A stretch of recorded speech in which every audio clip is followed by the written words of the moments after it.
dia, novo ano, Vinheta apareceu, algumas coisas não mudam e é hora de você ficar por dentro dos seus direitos. Com a chegada do ano novo, muitas mudanças aconteceram, né, nas gestões. Muitos prefeitos não foram reeleitos, outros não tinham a possibilidade de reeleição.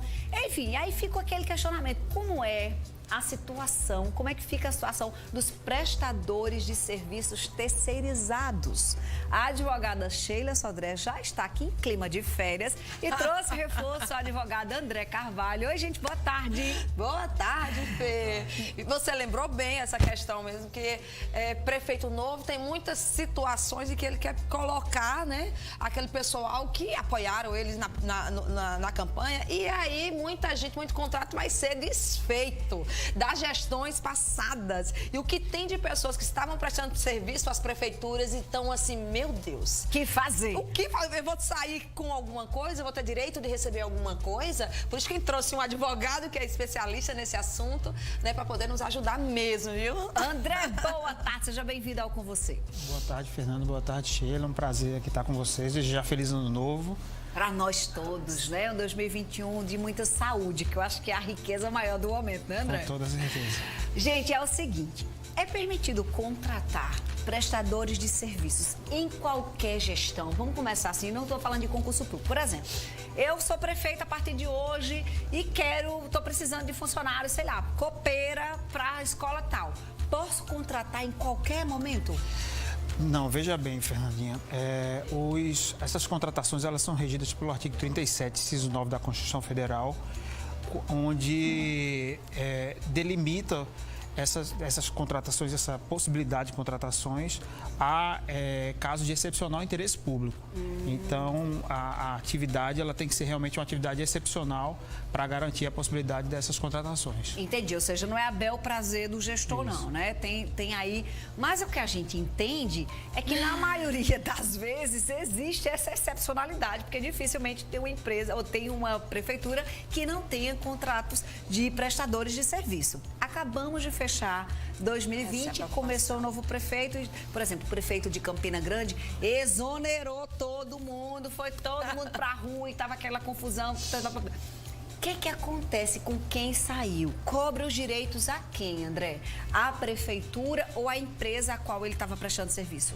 Não, veja bem, Fernandinha, na verdade nós estamos tratando aqui de servidores contratados diretamente ao poder público. Ou então, seja, o contrato é feito diretamente entre o servidor público temporário e o poder público, no caso, a prefeitura. Entendi. Então, nesse caso, essas pessoas que foram exoneradas agora, no final do ano, têm direito a receber o quê, André? Olha, esse tema é um tema bem discutido, porque o STF tem reiteradas vezes propostos entendimentos. No geral, a partir de 2016, o STF determinou que os servidores públicos temporários não teriam direito a nenhum tipo de verba, a não ser o saldo de salário e o FGTS, de acordo com o artigo 19A da lei do FGTS. Porém, agora em 2020, ocorreu um julgamento com repercussão geral, o número do tema de repercussão geral é o 551 do STF, da relatoria do ministro Marco Aurélio, onde ele mesmo relator foi vencido e se entendeu, se formou o precedente no sentido de que em casos onde haja previsão contratual ou previsão legal, como é o caso aqui de uma pessoa, onde a Lei 13.331 de 2016 prevê alguns direitos aos servidores públicos temporários, existe essa possibilidade do recebimento de férias, 13º, além do que, em casos onde fique comprovada, e aí que fique claro que essa comprovação se dá mediante sentença judicial, onde fique comprovada o desvirtuamento dessas contratações e dessas renovações, como, por exemplo, uma gestão pública que renove durante 10 anos aquele contrato, porque o contrato, digamos, seja de um ano, e todo ano vai renovando. Acaba que fica comprovada o desvirtuamento dessas renovações e o STF entende que essas pessoas, esses servidores, têm direito ao recebimento de férias e 13º. Nesse caso, ingressando na justiça, né, André? Tem que provar, mas aquela história, por exemplo, ele que tem uns casos aqui dos pró-tempores, que houve muito pró-tempore em nosso estado, apesar de que o Tribunal de Contas tem pegado muito no pé, mas nós tivemos aqui na história professores de 15 anos. Né? Com o tal do serviço prestado e vai ficando, não abre um concurso. E isso é muito ruim. Por isso que o trabalhador, quem tem um contrato, né, e que teve um contrato agora, foi exonerado, ele tem que, aquela história, tem que realmente entender quais eram os direitos que regia aquele contrato. Né? Raramente as prefeituras contratavam seletista, né? Mas existe um contrato, né? E existem alguns direitos. É certo, garantido já a questão do FGTS. Então, estava sendo recolhido? Não estava sendo recolhido, né? Como é que está essa situação? Que a gente sabe que quando você vai atrás de seus direitos via prefeitura, né? É outra coisa, André, a responsabilidade aí passa a ser a Justiça do Trabalho ou a Justiça Estadual? Não, a Justiça Estadual. O STF também já entendeu. Pacificou essa questão e a gente sabe da demora que isso vai levar. Exatamente. E até a forma como as prefeituras pagam. Então, assim, um dos motivos que nós trouxemos esse tema aqui, Fê, é exatamente alertar essas pessoas que tiveram seus contratos. E quem vai entrar agora também, né? Já tem que ficar atento e não ter falsa expectativa. Isso. Que tem muita gente que aquela história vai pela questão da confiança, né? Entra porque há uma necessidade mesmo, não olha as entrelinhas do contrato, não sabe qual é o que está regido, qual é o contrato, qual é a lei que está regindo aquele município, então ele pode ficar aí em dúvida. Então, uma das coisas, André, para você explicar para a gente é interessante, como é que eu me sinto segura ao ser contratada pela uma dessas prefeituras, ser chamada para prestar serviço. Aí a gente tem várias áreas, né? Você tem médicos prestando serviço, eles vão atrás de professores, né? Até não dá tempo de fazer concurso, aquela história toda. Qual é a atenção que alguém tem que ter nesse momento de fechar um contrato, de assinar um contrato com a prefeitura? Olha, é importante destacar que essas contratações de excepcional interesse público são exceções, né? A gente não vê mas não é o que a gente vê na realidade, que tem de jeito na expectativa de que vai, né, ser chamada pela prefeitura grande. A praxe realmente seria a realização de concurso público. Porém, a gente entende que alguns municípios, principalmente os menores, têm muita dificuldade nessa transição do servidor público comissionado e temporário para o efetivo, porque tem realização de concursos, o orçamento às vezes não comporta. Mas há inclusive um termo de ajuste de conduta do Ministério Público com as prefeituras para que isso se diminua gradativamente. Agora, a questão de como se fiscalizar o contrato, infelizmente a gente o servidor fica atrelado ao que está disposto naquele contrato.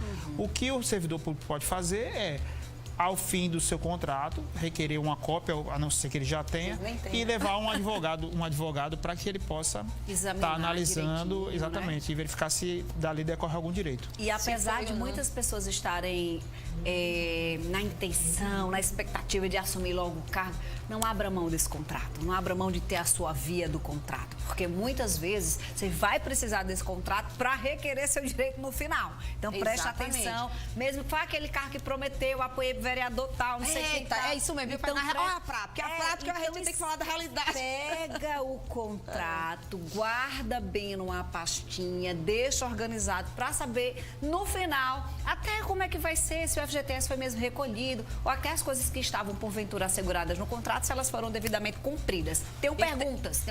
Eita. Me dá aqui a primeira, Desica, por favor. Faz aqui, Aleph, por favor. Boa tarde, me chamo Samara.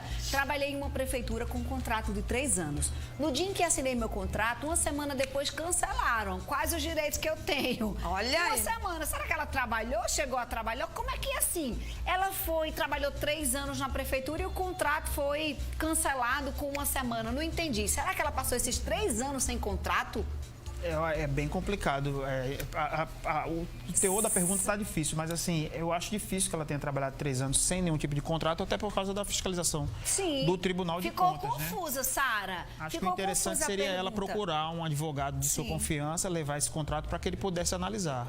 Até porque 3 anos é um tempo que considerável, parece né? que ela trabalhou Por isso sem que eu digo que essa contrato. conversa de que é porque não tá tempo. Em 3 anos dá para fazer 200 concursos, minha gente. É porque, infelizmente... Por isso que o próprio trabalhador, Fernanda, ele tem que ficar atento a isso, né? A essa possibilidade, até porque ele pode ter outro meio de ir, ou então fica empatado em uma relação, em um vínculo de trabalho que vai gerar mais prejuízo no futuro do que ele tá em outra situação, né? Tem outra pergunta aí já, viu? A Luzinete fala sobre a história de trabalhar processo interno. Vamos entender aqui, André. Ela disse que foi prestadora de serviço em uma prefeitura até agosto de 2020. E aí, até agora, não recebeu o mês de agosto de 2020. No caso, ela inclusive entrou com esse processo interno. Ela vai ter direito a receber esse mês de agosto, André? Com certeza. Se ela prestou o serviço, é direito garantido que ela receba a contraprestação desse serviço, que no caso seria o salário. Quando ela fala processo interno, é um processo administrativo. É um processo Você entra com administrativo. um processo administrativo. Qual é o grande problema, Fernanda, esse processo administrativo? Entendi. Gente, é porque ele é muito lento. Entendi. E aí o trabalhador tem que, primeiro, preencher um processo Agosto, e vai demorar. setembro, outubro, novembro, imaginou, é dezembro, muito tempo para o janeiro. trabalhador. Mudou gestão, né? Vai para restos a pagar, agora meu fica Deus, restos a pagar. Não é assim, André? Do exercício anterior? Ou no caso dela, que é funcionária, como é que fica? Não, ela é prestadora de serviço, se ela não entrar com o processo para tentar receber, aquela história, às vezes a gente tenta, e um bom advogado também ajuda, às vezes, nesse processo administrativo, durante o processo administrativo, até para correr, para ir lá no departamento, para poder ver como é que está, se foi toda a documentação foi preenchida, todo o levantamento, atualização, e aí cobrar, o processo é de cobrar, se não, tem que ir à justiça, correto, André? Exatamente. Mas o primeiro passo já foi dado, o processo administrativo, provavelmente, sendo uma gestão séria e comprometida, provavelmente vai arcar com o ônus de pagar pela contraprestação de serviço. É porque ela trabalhou, né? Agora tem que verificar outros direitos que ela pode ter, né? Sim. Tem mais um. Me dá aí na tela, por favor, mais uma pergunta. A Luciana trabalhou numa prefeitura como contratada, não recebeu abril, mais junho. No dia 1º de julho foi demitida, está até hoje sem receber. Como eu faço para resolver e receber esses meses? Luciana, acho que a pergunta anterior meio que respondeu. Pelo que eu estou entendendo, a primeira coisa é entrar esse processo. Exatamente, para consolidar, verificar se existia, como é que era a prova de que ela estava prestando esse serviço, né? Se tinha ponto, que era que tinha. Então, realmente, ela tem que intensificar e a gente está vendo que vai ser muito isso, né? Como é comum as prefeituras deixarem seus trabalhadores sem receber suas verbas trabalhistas mesmo, né? A hora trabalhada, né? O tempo trabalhado. André começou essa conversa hoje falando da excepcionalidade dos prestadores de serviço. Na prática, a gente sabe que não é bem assim. Mas a gente não está aqui para julgar o que é prática e o que é, né, e o que é lei. Mas o que é real. A gente fala muito da verdade material, o que a gente está vendo, o que chega nos tribunais. Porque se não fosse praticado, não teríamos jurisprudência desse jeito, nós não teríamos tantas ações judiciais em cima disso, tanto precatório para ser pago, tanto RPV para ser pago. E André também falou sobre essa história de um entendimento que o STF já teve sobre algo que é recorrente na mesma função, não Exatamente. foi? Eu acho que tem a ver com a Velma. Olha o que aconteceu, eu não sei se fala Velma ou Elma. Perdão, viu, querida, que eu não sei a pronúncia do seu nome. Mas ela trabalhou, André, 18 anos. Eu disse. Numa prefeitura. E no ano de 2018, na prefeitura que ela trabalhou, ela não citou a cidade, o contrato dela foi cancelado. E ela quer saber quais são os direitos. Ela poderia ingressar nesse caso, já que foram quase 20 anos numa mesma função? Se realmente ficar comprovado nesses 18 anos que houve um desvirtuamento nas renovações de contrato para fins de burlar a legislação, a Constituição Federal, ela realmente pode procurar um advogado de sua confiança e, a partir daí, muito provavelmente, pleitear esses direitos que a gente acabou de mencionar aqui. Muito bom. Meu tempo está estourado, Sheila. Mas peraí. Mas peraí, deixa eu saber dessa aqui. Chegou uma dúvida, assim de dúvida, mas chegou uma que me despertou curiosidade. O contrato foi assinado com valor, sei lá, vou botar R$1.000, eu não sei o valor. Salário mínimo. Salário mínimo. Vamos botar 1.040, 1.100, né? Então, Vai ser arredondou, 1.100. 1.100. Só que, para a nova gestão, é o seguinte, ó, tô vendo aqui o seu contrato, você tá garantido com 1.200, que você não pode ser menos que o salário mínimo, né? 1.200, eu só posso pagar 1.100. Pode, sem estar no prazo de cancelamento do contrato, mudar o valor para menor, André? Não. Não, se tiver o prazo de vigência do contrato estiver correndo ainda, ele não pode ser alterado para prejudicar o servidor. Mas se quando chegar a renovação, aí a pessoa pode condicionar o valor. E aí vem para aqueles requisitos, Fê. Ainda tem que levar em consideração a necessidade de renovar ou fazer concurso, porque tem muita coisa que quem é concurseiro fica atento. Nós já fizemos um programa muito bom sobre isso, que uma das coisas é, as prefeituras que fizeram concurso, que está concurso vigente para professor, para várias áreas específicas, e o prefeito está renovando contratos, né, agora nessas novas gestões, sem chamar os concursados, os meninos aí, os concurseiros, têm que estar atentos, viu? Para poder verificar isso, acompanhar isso, porque existe uma coisa chamada site da transparência, vai atrás e quer o seu direito garantido. Não pode haver, se tem um concurso, ele tem que chamar as pessoas que passaram para o concurso para aquela vaga e não ficar dando cargos e passando a função para outro contrato terceirizado. Gente, hoje a gente tinha separado um tempinho até menor para eu ter um direito, porque tem tanta coisa pro programa, a gente passaria a tarde inteira falando sobre esse assunto, porque nós temos sim muitos prestadores de serviço na nossa Paraíba, não é? Se você ficou com dúvida, se sua dúvida não foi esclarecida aqui no nosso programa, vai lá no Instagram de Sheila, no Instagram de André. De André, gente, que esse tema já jogando André. Você no fogo, viu, André? É @Sheila_Sandrel de Sheila de André, @André Carvalho ADV, .adv. André Carvalho.adv. André, tá contigo, viu? Ajuda o nosso povo lá, Com tá? certeza, filho. Obrigada, Sheilinha. De nada, Bom querida. início de ano. Teremos, se Deus quiser. Difícil, viu, Fê? Sim. A gente vai falar muito, porque você começou a falar da carne, eu vejo o IGPM, o índice, outro índice complicado que é da construção civil. A gente tem que falar, porque o nosso povo vai passar aperreio, com certeza, esse início de ano. Porque esses índices estão subindo, salário não, e a realidade vai ser puxado, né? No mundo jurídico, a gente vai deixar isso muito claro. Vamos esclarecer várias dúvidas. Tive a alegria de rever André hoje como convidado aqui do Com Você, um amigo de velha data. Obrigada, André, pela presença. Um abraço, viu? Muito obrigado, Fernanda. Eu agradeço o convite e me coloco à disposição aí sempre que precisar. Ele é essa calmaria mesmo, a vida inteira, uma paz. Fazer o seguinte, vamos fazer